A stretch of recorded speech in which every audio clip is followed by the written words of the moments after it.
Dios ha sido bueno, bueno es Dios. Buenos días, tomen asiento por favor. Hebreos capítulo 7 en su Biblia, por favor. Hebreos capítulo 7. Empezamos en el versículo 1, por favor.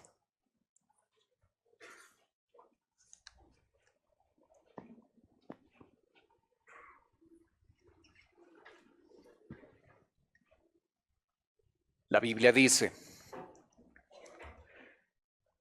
porque este Melquisedec, rey de Salem, sacerdote del Dios Altísimo, que salió a recibir a Abraham que volvía de la derrota de los reyes, y le bendijo, a quien asimismo dio a Abraham los diezmos de todo, cuyo nombre significa primeramente Rey de Justicia, y también Rey de Salem, esto es, Rey de Paz, sin padre, sin madre, sin genealogía, que ni tiene principio de días, ni fin de vida, sino hecho semejante al Hijo de Dios, permanece sacerdote para siempre. Considerad pues cuán grande era éste, a quien aún Abraham, el patriarca, dio diezmos del botín. Ciertamente los que de entre los hijos de Leví recibieron el sacerdocio tienen mandamiento de tomar del pueblo los diezmos según la ley, es decir, de sus hermanos, aunque éstos también hayan salido de los lomos de Abraham. Pero aquel cuya genealogía no es contada de entre ellos, tomó de Abraham los diezmos y bendijo al que tenía las promesas, y sin discusión alguna el menor es bendecido por el mayor. Y aquí ciertamente reciben los diezmos hombres mortales, pero allí uno de quien se da testimonio de que vive. Y por decirlo así, en Abraham pagó el diezmo también Leví, que recibe los diezmos, porque aún estaba en los lomos de su padre cuando Melquisedec le salió al encuentro. El autor de Hebreos, en el capítulo 5, verso 10, dice: y fue declarado por Dios sumo sacerdote según el orden de Melquisedec. En ese versículo, el autor empieza con el tema del sacerdocio de Cristo. Se topa con la realidad, versículo 11, acerca de esto tenemos mucho que decir y difícil de explicar, por cuanto os habéis hecho tardos para oír. Se encuentra con la realidad de que sus oyentes necesitan crecimiento espiritual para beneficiarse de este tema importante del sacerdocio de Cristo. Así es que va a tomar toda esa sección desde el versículo 11 del capítulo 5 hasta el final del capítulo 6 para poder hablar acerca de la madurez espiritual y la importancia de que un creyente al crecer espiritualmente llega a ser más hábil en la comprensión de la palabra de Dios. Y así termina el capítulo 6. Y luego capítulo 7, verso 1, que lo leímos, retoma nuevamente este tema del sacerdocio de Cristo. Va a ilustrar este tema del sacerdocio de Cristo, de su importancia, va a ilustrarlo con un personaje que existió, un hombre de carne y hueso, que llega a aparecer allí en Génesis capítulo 14 y llega a relatarse esa historia. En ese relato se observa que este hombre de carne y hueso, Melquisedec, un contemporáneo de Abraham, llega a convertirse en un tipo de Cristo, es decir, con las diferencias obvias de comparar a Jesucristo, Dios, con un hombre de carne y hueso, se va a mostrar que hay ciertas similitudes en su vida entre Melquisedec y Jesucristo. Eso se llama un tipo en la Biblia. Es un personaje, es un personaje, es una institución, es una cosa, es un suceso que ha sido preparado por Dios con anticipación, se lo relata en el Antiguo Testamento,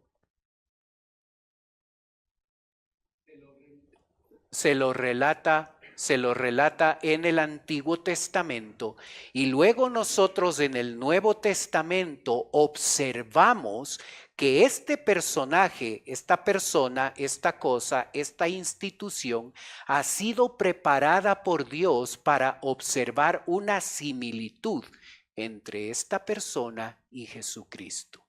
Eso es lo que está pasando aquí.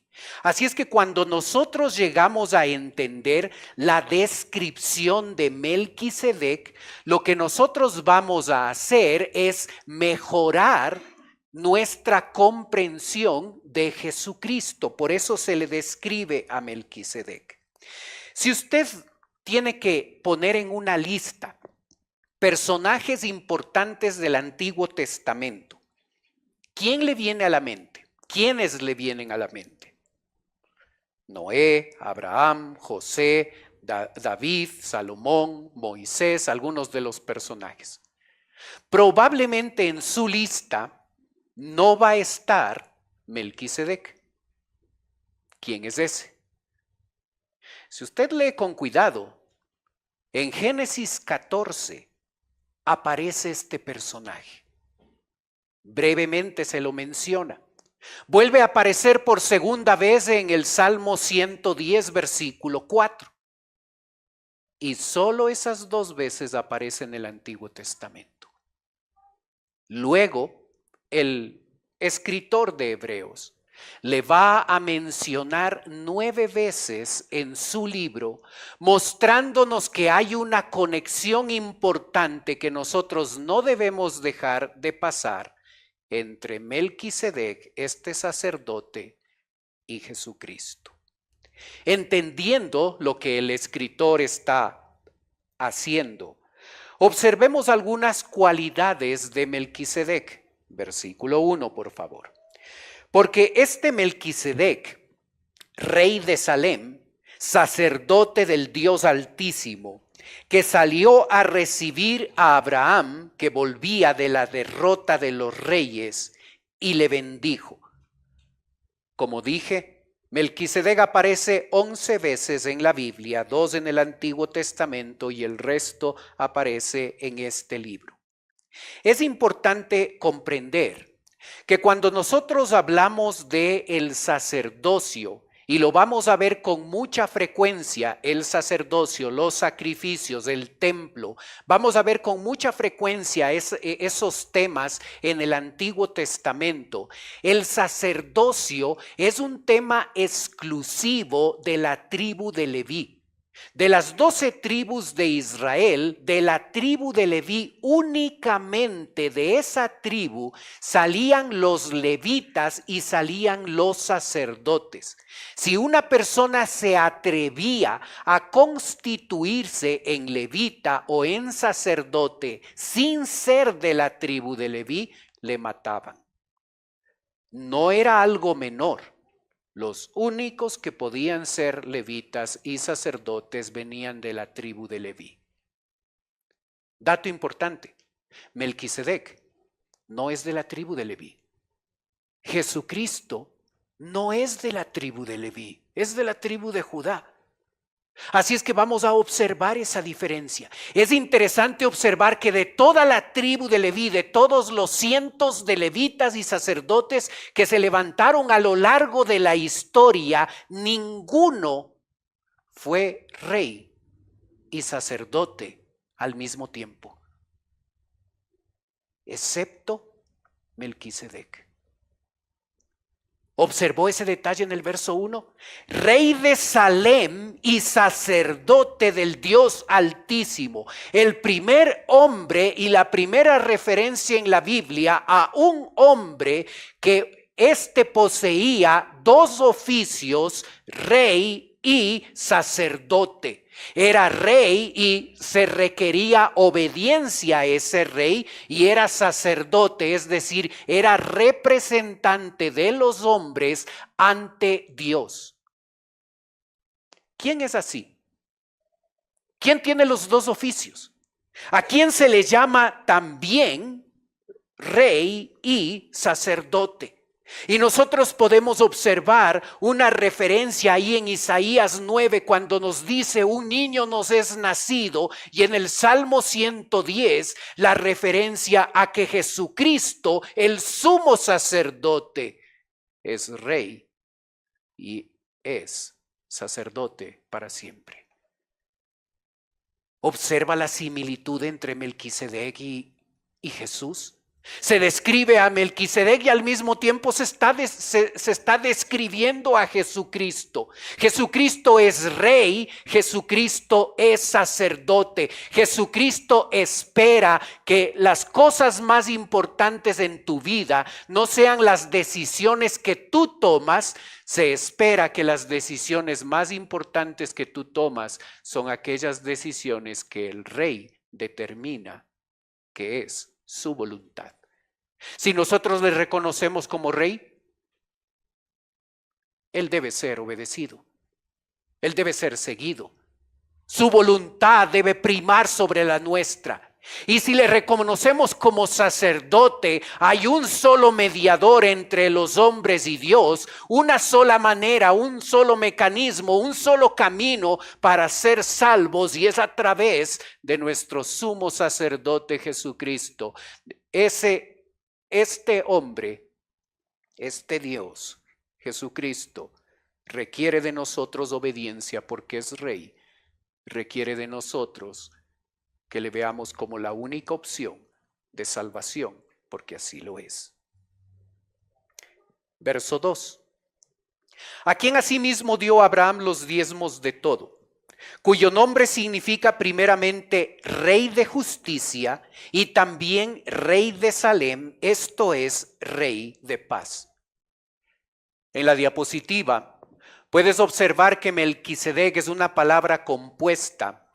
Melqui significa mi rey y Sedec significa justo. Así es que Melquisedec significa mi rey justo.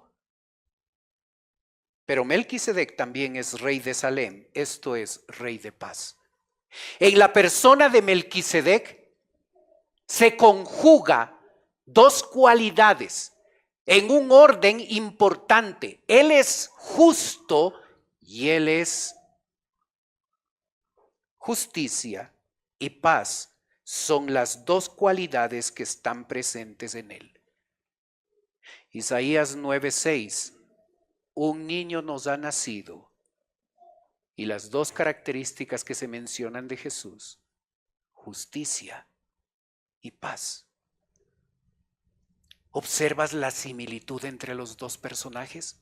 Romanos 5:1 dice: justificados pues por la fe, tenemos paz para con Dios. ¿Observas las dos cualidades? Justificado por la fe, tenemos paz para con Dios por medio de nuestro Señor Jesucristo.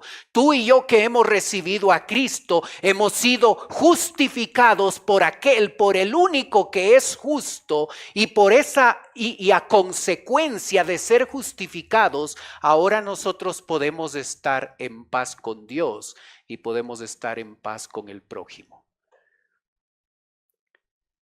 ¿Observas las implicaciones y características de nuestro sumo sacerdote y la aplicación práctica a nuestra vida? ¿Has sido justificado tú? ¿Eres salvo? ¿Eres justo por la gracia de Dios? ¿Eres justificado por Él?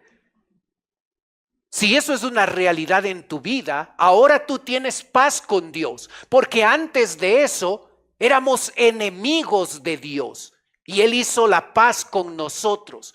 Y ahora para relacionarnos con nuestros hermanos, con la gente, solo lo podemos hacer si hemos sido justificados, porque la consecuencia de ser justificados es paz con Dios y paz con el prójimo. ¿Tienes problemas para llevarte bien con alguien? Aprovecha de la paz que Él ha establecido con Él y entre nosotros.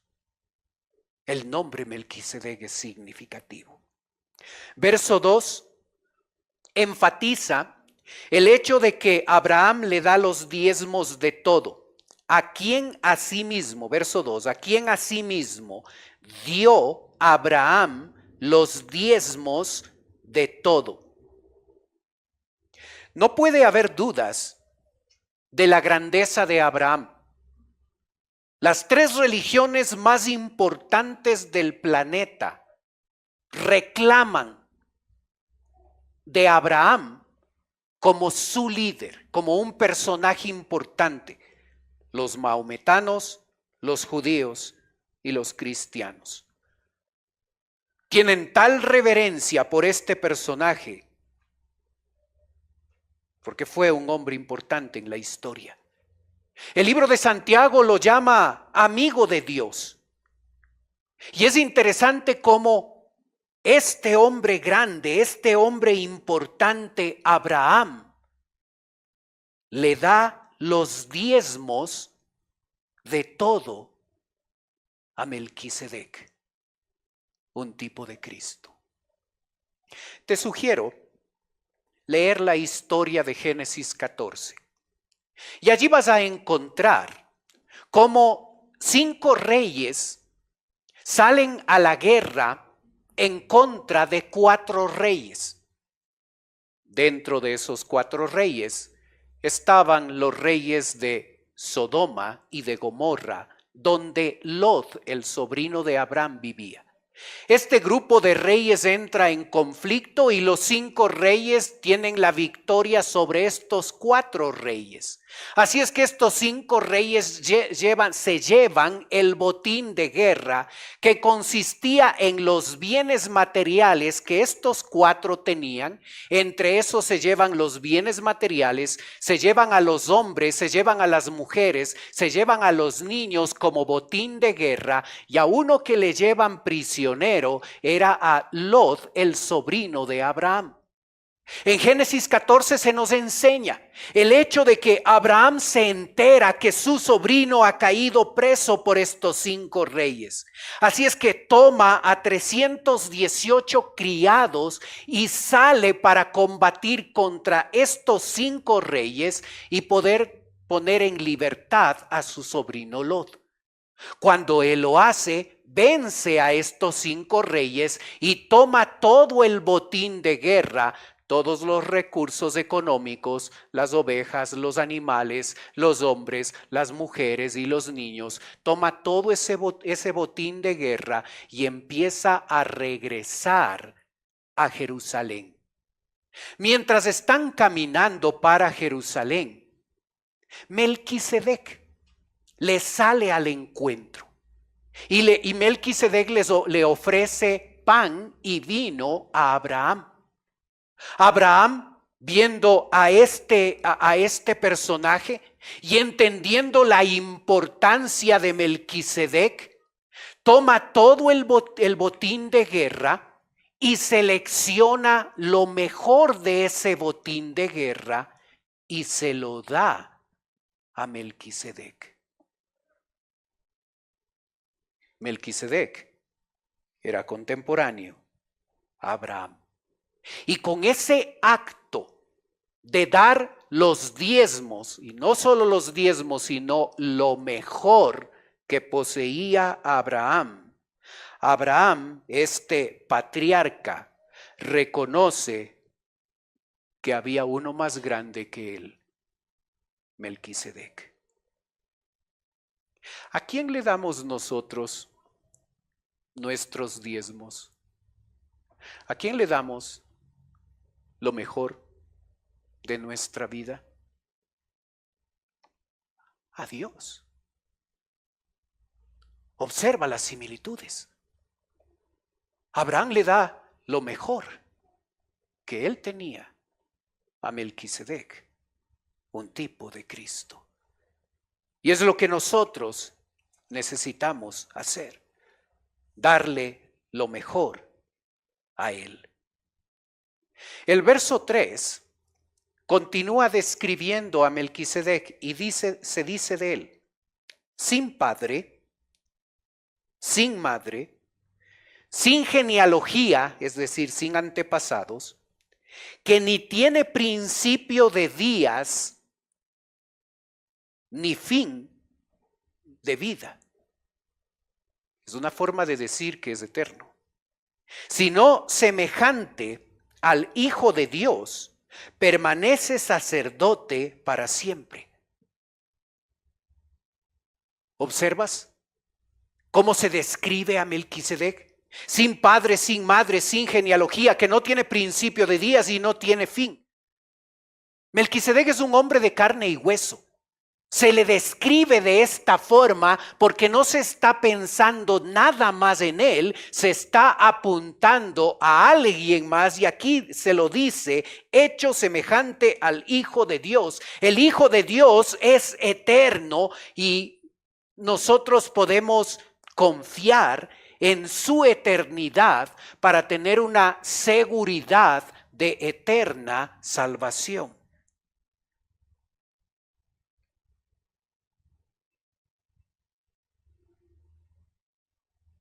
¿Observas el detalle importante acá? Nuestro Dios, Jesucristo, es eterno. Permanece sacerdote para siempre. Así es que su trabajo como sacerdote no se interrumpe como sucedía con los otros sacerdotes, que su trabajo se interrumpían o porque se morían o porque ya pasaba el tiempo, porque ellos podían servir al Señor desde los 30 años hasta los 50 años, y cuando pasaba ese tiempo dejaban de ser sumos sacerdotes. Así es que la edad o la muerte hacía que su oficio sacerdotal se limitaba, se cortaba. Pero nuestro sacerdote es un sacerdote para siempre. Él es eterno. Su trabajo como sacerdote no se ve interrumpido. ¿Por qué tienes eterna salvación? Porque tienes un sacerdote que es eterno. Porque tienes a uno que no se interrumpe el trabajo que Él hace. Por eso tenemos salvación eterna. Porque nuestro sacerdote es eterno. Y ya que somos salvos, este sacerdote eterno se encuentra a la diestra de Dios Padre, intercediendo por nosotros, para que nosotros vivamos vidas santas y para que nosotros, cada vez que pecamos, Él es nuestro abogado ante el Padre, diciéndole a Dios el Padre: yo ya morí por esos pecados, así es que puedo perdonar a ellos. Todo esto es posible: salvación eterna, intercesión eterna por parte de Jesucristo. Eso es posible. Esos son beneficios concretos que nosotros los creyentes disfrutamos porque nuestro sacerdote es eterno.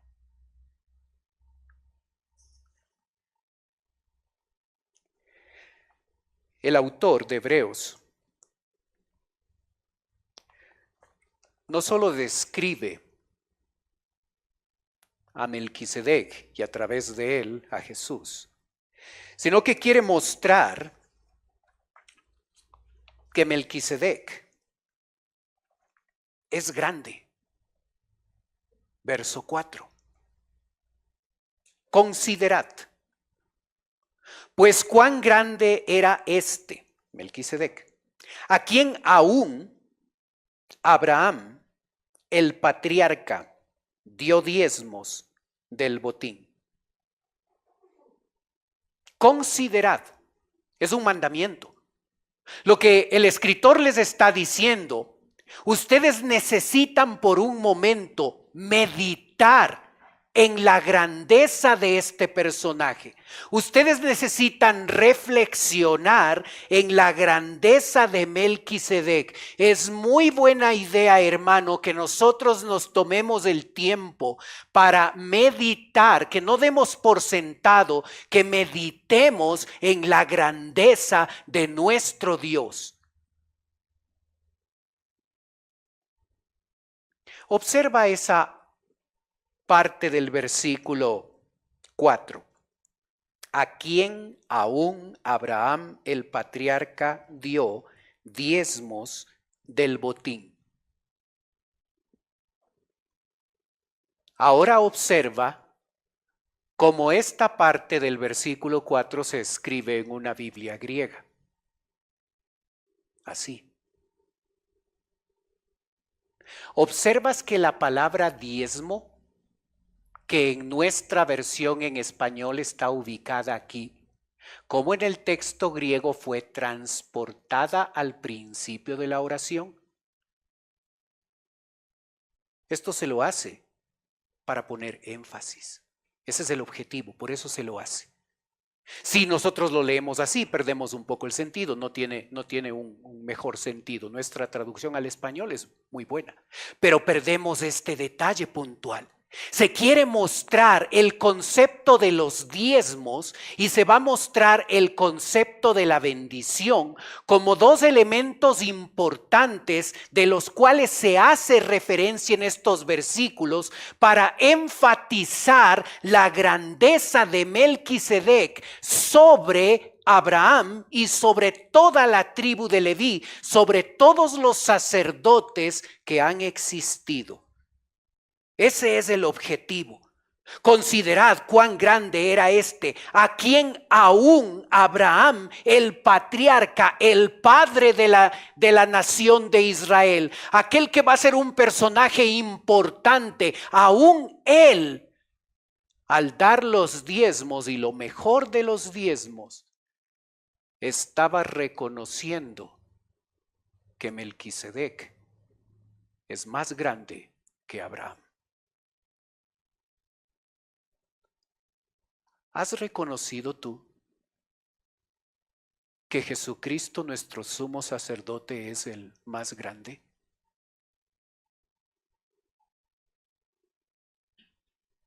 Nuestra forma de vivir, si alguien nos ve hablar y nos ve vivir como vivimos, la gente que nos mira concluye: estos creen en un Dios grande. ¿Concluyen eso? Oh, yo no quiero hacerme cristiano por este cristiano. O nos ven enfrentar los problemas y las dificultades de la vida y el mensaje que nosotros enviamos al enfrentar esos problemas es que nuestro Dios es así de chiquito.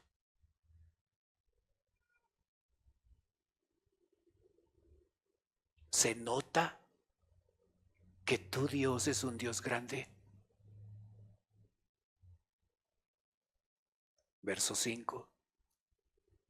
Ciertamente, los que de entre los hijos de Leví reciben el sacerdocio, es decir, de toda la tribu de Leví salen unos que son levitas, que están en el servicio del templo, y hay otros que salen sacerdotes y unos pocos de ellos sumos sacerdotes. Ciertamente los que de entre los hijos de Leví reciben el sacerdocio, ellos tienen el mandamiento de tomar los diezmos del pueblo, tienen mandamiento de tomar del pueblo los diezmos según la ley, es decir, de sus hermanos, aunque estos también hayan salido de los lomos de Abraham.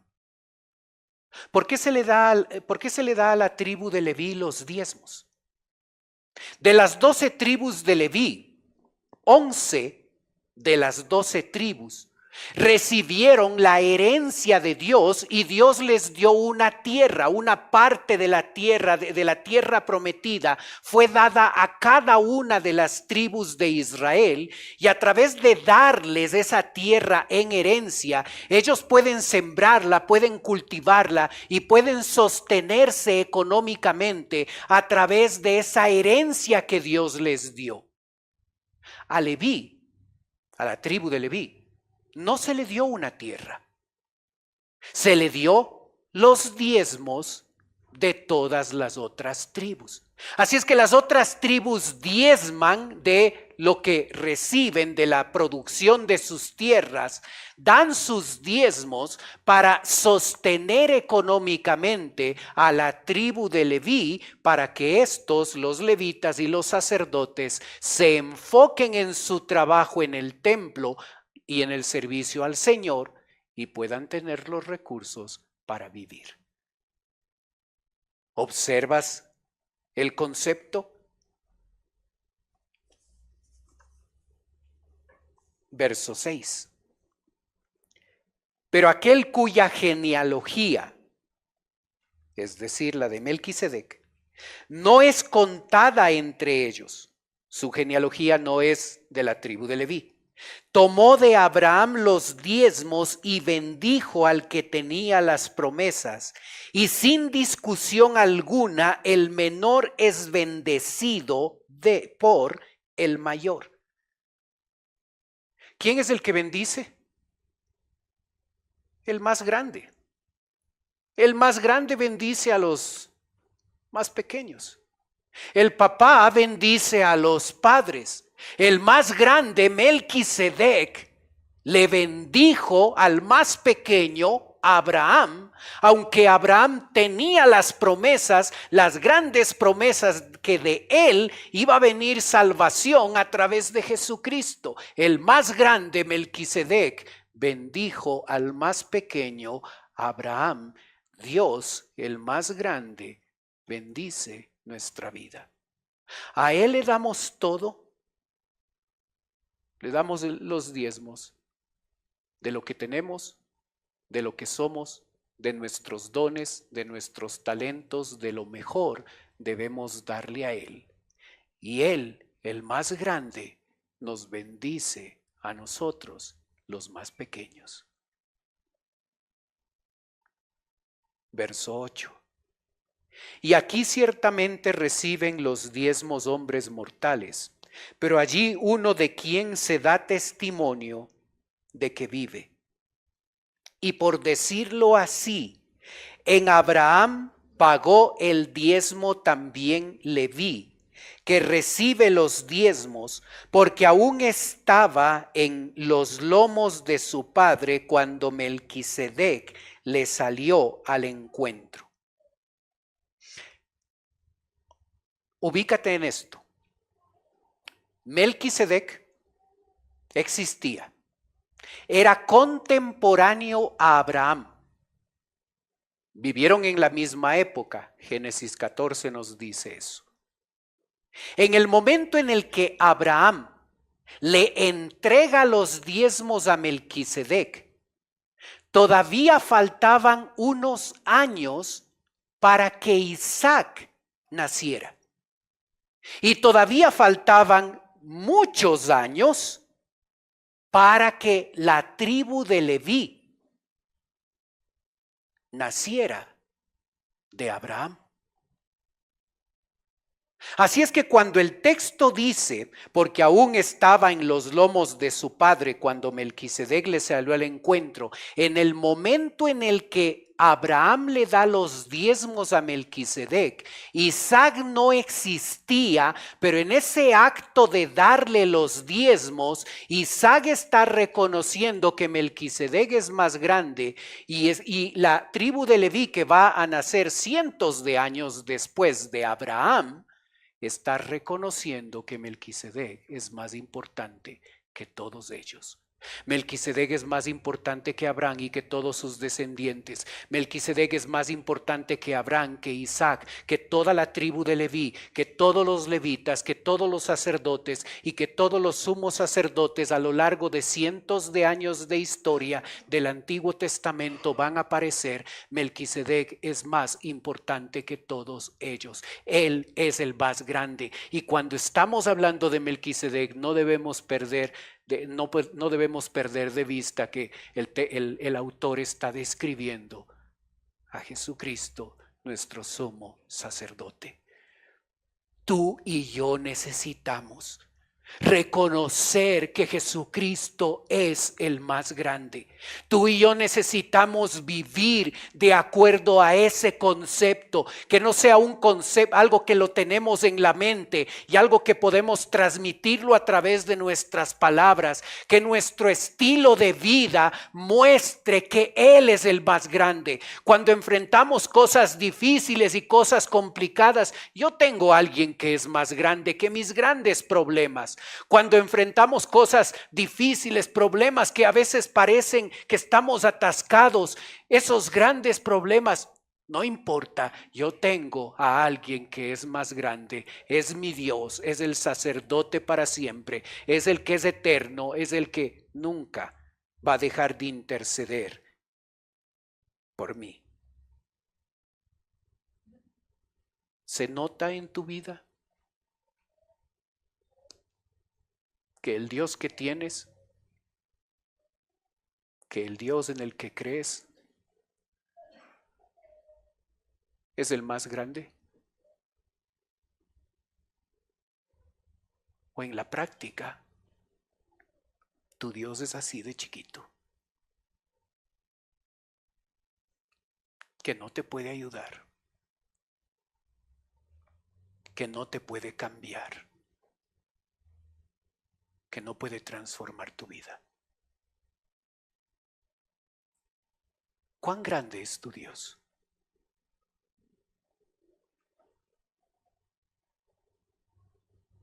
Un Dios que cambia tu vida. Un Dios que es tan grande que no es difícil cambiar ese hábito pecaminoso. Un Dios que es tan grande que puede modificar esa cualidad de tu carácter con la que luchas. Tu Dios es tan grande que te puede sacar de ese problema, esa dificultad. ¿Qué tipo de Dios tienes? ¿En qué tipo de Dios crees?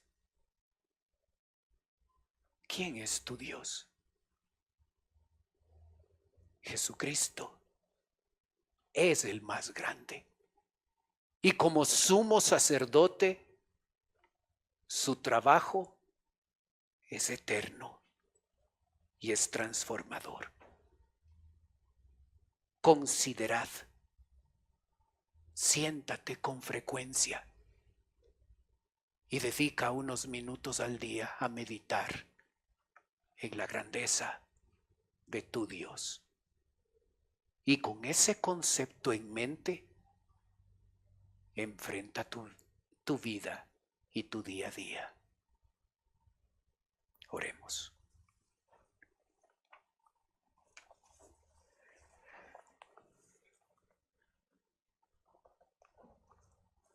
Padre Celestial,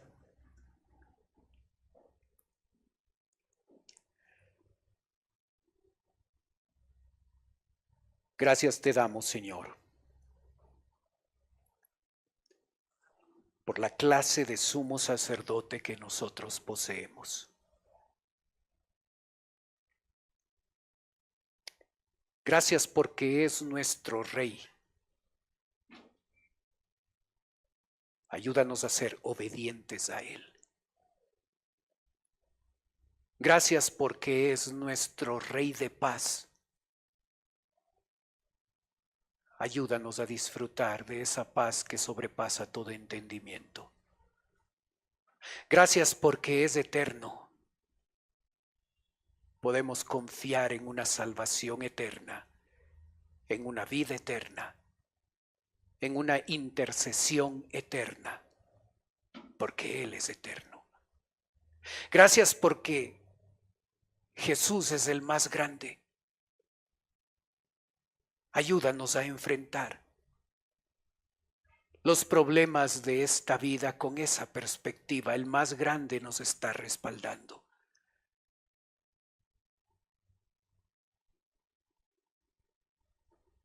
Gracias porque su grandeza es suficiente para cambiar cualquier aspecto de nuestra vida, cualquier hábito, cualquier pecado, porque Él es el más grande. Ayúdanos a no solo cantar de la grandeza de Él, sino a vivir de acuerdo a esa verdad. Que se note que nuestro Dios es el más grande. Gracias por tu palabra, Señor. Ayúdanos a darle lo mejor, darte lo mejor. No lo que sobra, no lo que no sirve, no lo defectuoso,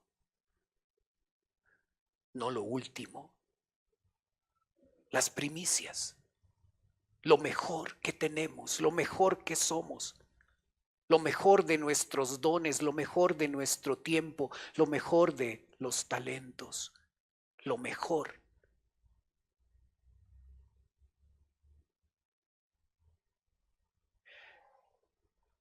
Mientras usted continúa orando, por favor.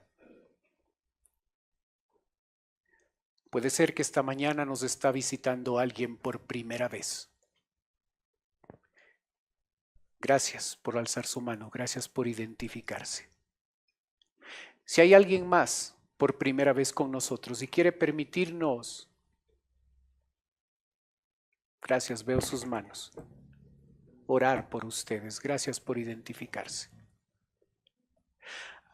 A ustedes que nos visitan por primera vez, les agradecemos por estar aquí.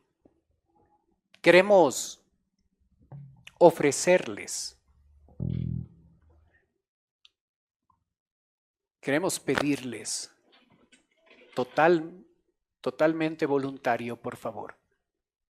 Si quieren permitir que podamos conversar un momento con ustedes. Y si ese es su deseo, mientras los demás tienen sus ojos cerrados, ustedes que nos visitan por primera vez pueden tomar sus cosas y pueden pasar a la parte de abajo donde estoy yo.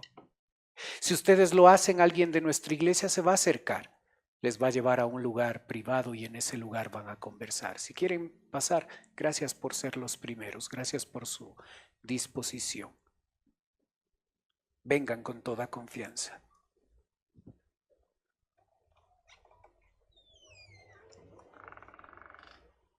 Buenos días. Sigan, por favor. ¿Cómo están?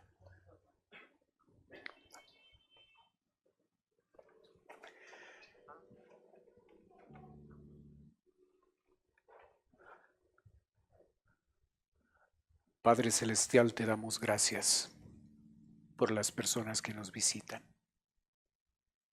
Señor, en este momento que van a estar escuchando el Evangelio, yo te ruego, Señor, que tú les salves. Te pido, Padre, por nosotros, tus hijos, que ya te conocemos. Ayúdanos a aplicar las verdades que hemos aprendido de tu palabra. Como Rey, que nosotros podamos responder con obediencia. Como Dios de paz, que podamos disfrutar de esa paz en medio de problemas, dificultades y en la forma en la que nos relacionamos con otros. Como un sacerdote eterno, no dejarte de dar las gracias porque la salvación eterna y tu intercesión eterna depende de eso. Gracias porque al ser el más grande, mereces lo mejor, lo primero de nosotros. Ayúdanos a obedecerte, a darte del tiempo, del dinero, de los recursos, de los talentos, de todo lo que somos, Señor. A ti, el más grande. Pedimos tu bendición. Oramos en el nombre de Cristo Jesús.